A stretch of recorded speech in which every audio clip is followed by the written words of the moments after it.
Gi-flex lang pud na ko niya ako ang golden nga kukubon. 4 years na pud ni kapin pero mas manghod ni siya kaysa atong akong green na kukubon.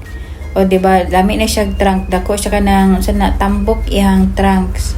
Then dali ra pud kay siya mo dako pero paningkamutan pa nako nga mo gwapa pa gini kay dili pa gid siya gwapa, di pa gid niya achieve ang ako ang gusto nga mahitabo para sa iyaha, o diba?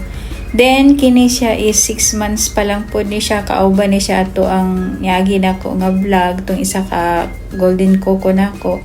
Pero kini siya is dali lang siya nag-split ang iyahang dahon. Parehara sila edad pero nag-split na ni siya.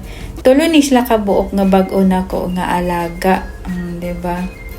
Tapos ang kini pod tulo ni sila ka buok nga nanagko na siya, lisod na kay Apson pero paningkamutan lang gid hapon ako nga kanang mo mas gamay pagid siya para mas nice siya tan-awon.